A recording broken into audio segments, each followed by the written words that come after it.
ڈر گیا تھا، میں نے اپنی آخرت تباہ نہیں کی تمہاری دنیا بنانے کے لیے، تو مجھے معاف کر دینا۔ تو آپ کے بچے کہنے لگے ابا جی لوگوں کے بچے بھی گلیوں سے گزرتے ہیں، حال اور ہوتا ہے، ہم جب گزرتے ہیں لوگ آپ کو بھی دعائیں دیتے ہیں، ہمیں بھی دعائیں دیتے۔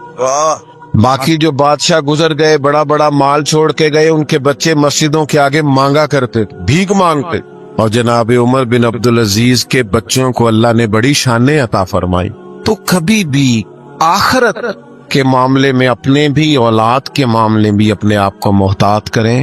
بار بار ایک لفظ قرآن و سنت میں استعمال ہوتا ہے جس کو تقوی کہا جاتا ہے۔ متقی بنو، پرہیزگار بنو، تقوی اختیار کرو۔ یہ تقوی کیا ہے؟ حضرت سیدنا عمر فاروق رضی اللہ تعالیٰ عنہ نے حضرت ابی بن کعب رضی اللہ تعالیٰ عنہ سے پوچھا کہ یہ جو بار بار قرآن و سنت میں تقوی کا ذکر آتا ہے تو تقوی کیا ہے؟ تو آپ عرض کرنے لگے حضور کوئی آدمی کسی تنگ رستے سے گزر رہا ہونا اور لباس اس نے کھلا پہنا ہوا ہو، عرب کے لوگ کھلا لباس پہنتے تھے، جبے پہنتے تھے، اور دونوں وہ جو تنگ رستہ ہے اس کی دونوں جانب کانٹے دار جھاڑیاں ہوں، تو بتائیے وہ آدمی گزرے گا تو کیسے گزرے گا؟ تو حضرت عمر فرمانے لگے سادی سی بات ہے، ذرا اپنے کپڑوں کو سمیٹ کے گزرے تاکہ دائیں بائیں جو جھاڑیاں ہیں اس کے کپڑوں سے لگ نہ جائیں۔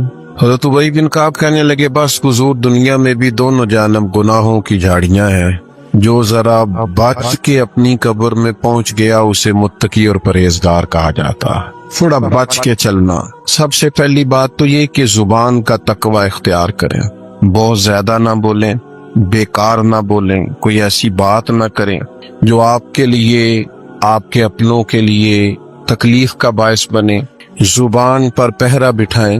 بہت سارے جرم صرف زبان کی غلط گفتگو کے سبب سے ہو جاتے ہیں، اس لیے نبی کریم علیہ السلام نے فرمایا کہ تم بعض اوقات بات کرتے کرتے ایسا جملہ بول دیتے ہو تمہیں خبر بھی نہیں ہوتی اور اللہ تمہارے لیے جنت کا فیصلہ کر دیتا ہے، اور بعض اوقات تم بات کرتے کرتے ایسا کمزور جملہ بولتے ہو، غلط جملہ بولتے ہو، نامناسب بات کرتے ہو کہ اس ایک بات کی وجہ سے رب تمہارے لیے جہنم کا فیصلہ کر دیتا ہے۔ تھوڑا محتاط ہو کہ بہت شوق ہے لوگوں کو گپے لگانے کا، باتیں کرنے کا، ادھر ادھر کی ہانکنے کا، تو بعض اوقات یہ زبان اللہ کی ناراضگی کا باعث بن جاتا۔ تو سب سے پہلی پرہیزگاری تو یہ ہے کہ محتاط گفتگو کریں۔ دوسری بات سوچیں، اچھا کریں۔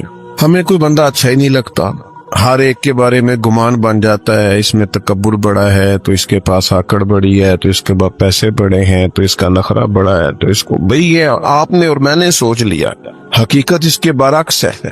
اچھا گمان رکھیں، اچھا سوچیں۔ کوئی بعضوں کا چیز ایسی نظر آئے جو نامناسب ہو تو کوئی اچھا مفہوم اس کا بیان کر لیں، یعنی کسی بندے نے آپ سے صحیح سلام نہیں لیا آج، تو یہ بھی کہا جا سکتا ہے تکبر بڑا ہے، اور یہ بھی کہا جا سکتا ہے کہ لگتا ہے بیچارہ پریشان ہے، لگتا ہے کوئی دکھ ہے، کوئی تکلیف ہے، کوئی ٹینشن ہے، تو اچھا ترجمہ کر لیا جائے، اچھا گمان کر لیا جائے۔ نبی پاک صلی اللہ تعالی علیہ وسلم نے فرمایا اچھا سوچنا بھی عبادت ہے، اچھا گمان کرنا بھی عبادت، تو بولیں اچھا، سوچیں اچھا۔ تیسری بات، رزق کے معاملے میں بہت محتاط ہو جائیں۔ 100 روٹیاں ایک وقت پیٹ میں نہیں جا سکتی، اتنا بڑا پیٹ ہی نہیں بنایا اللہ نے۔ لاکھوں کروڑوں کھائے نہیں جا سکتے ہر روز، اتنا بڑا اللہ تعالیٰ نے وسعت نہیں بنائی۔ رزق جو حلال ہے، جو طیب ہے، جو پاکیزہ ہے، صرف وہ رزق حاصل کریں۔ یہ نہیں ہو سکتا کہ آپ کسی کے بچوں کا حق چھین کے اپنے بچوں کو کھلا جائیں اور پھر کہیں میرے گھر میں سکون ہو۔ تو بھئی جب اتنے سارے لوگوں کا حق مار لیا ہے تو چین کہاں سے آئے، اطمینان کہاں سے آئے؟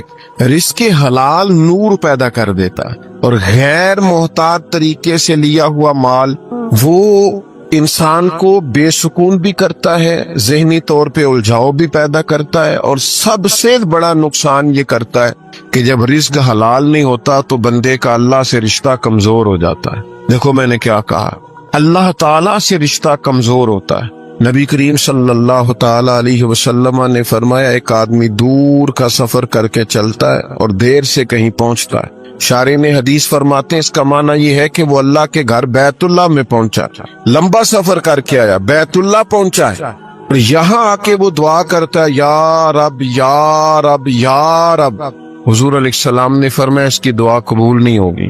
یا رسول اللہ صلی اللہ علیہ وسلم، میں اتنا لمبا سفر کر کے آیا ہے اور اتنی مشقت سے پہنچا ہے تو کیوں نہیں قبول ہوگی؟ تو کریم فرمانے لگے اس لیے نہیں قبول ہوگی کہ اس نے جو کھایا ہے وہ بھی حرام پیسوں کا ہے، اور جو پیا ہے وہ بھی حرام پیسوں کا ہے، اور جو پہنا ہے وہ بھی حرام کا۔ تو جب تک رزق حلال نہ ہو دعائیں قبول، تو محتاط کمائے نا، محتاط لائیں۔ پھر ایک اور بات بھی آپ کو عرض کروں، حلال میں برکت بڑی ہوتی، پیسے تھوڑے ہوتے ہیں پر ان میں برکت ہوتی۔ یہ ناجائز پیسوں کی تو سمجھ نہیں آتی آئے کہاں سے اور پھر گئے کدھر، اس معاملے میں محتاط۔ تیسری چوتھی بات یہ کہ لوگوں کو تکلیف دینے سے بچیں، اذیت نہ پہنچائیں۔ ہمارا ایک مخصوص سا مزاج ہو جاتا ہے کہ میں بڑا اہم آدمی ہوں، میری بڑی خاص شخصیت ہے۔ کچھ لوگ تو کسی لائن میں لگنا پسند ہی نہیں کرتے، کسی نظم کا، کسی پابندی کا حصہ بننا ان کے بس کی بات ہی نہیں۔ یاد رکھیں، احتیاط کرنی چاہیے، کسی کو اذیت نہ پہنچے، کسی کو تکلیف نہ ہو۔ ایسا نہ ہو کہ کوئی ہماری وجہ سے اللہ کے حضور جا کے روئے کہ اس نے بڑا ستایا ہے۔ اپنے وجود کو اس طرح کا نہ بنایا جائے کہ اللہ کے بندے اس سے اذیت محسوس کریں، اللہ کی مخلوق کے لیے آسانی پیدا کی جائے۔ حضور علیہ السلام نے فرمایا، یہ سیاستہ میں حدیث ہے، کریم فرماتے ہیں قیامت کے دن اللہ تعالیٰ کی بارگاہ میں ایک تاجر پیش کیا جائے گا، تجارت کرتا تھا، کاروبار کرتا تھا۔ جب اللہ تعالیٰ کی بارگاہ عالی مرتبت میں پیش ہوگا تو رب فرشتوں سے فرمائے گا میری رحمت کا فیصلہ ہے کہ اسے جنت عطا کی جائے۔ تو ہر آدمی کو اپنا پتہ تو ہوتا ہی ہے، من آنم کے من دانم، پتہ تے سارا ہے سردار نو کیتیاں دا، پتہ تو ہوتا ہے نا بندے کو اپنے اعمال۔ تو وہ تاجر اللہ کے حضور عرض گزار ہوتا ہے، مالک مجھے تو اپنے اعمال کا پتہ ہے، میرے اندر تو ڈھیروں کوتاہیاں ہیں، لیکن یہ جو سبب بنا ہے میرے لیے بخشش کا، وہ سبب کیا ہے؟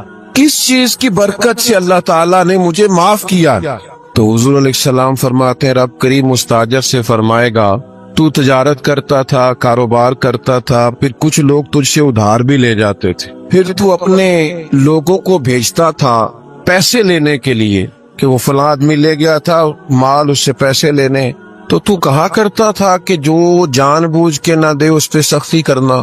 میری طرح دیکھ رہے ہیں آپ، جو جان بوجھ کے نہ دے اس پہ سختی کرنا، لیکن اگر کوئی تنگ دست ہو، مجبور ہو، کمزور ہو، غریب ہو تو اس پہ آسانی کر دینا ہمارا گزارا ہوتا ہے۔ تو کہا کرتا تھا، تو تاجر عرض کرے گا مالک میں کہتا تھا کہ یار اگر کوئی مجبور ہوا نا تو اسے گنجائش دینا، ہمارا تو کام چلتا ہے، ویسے ہم غریبوں کو گنجائش نہیں دیتے۔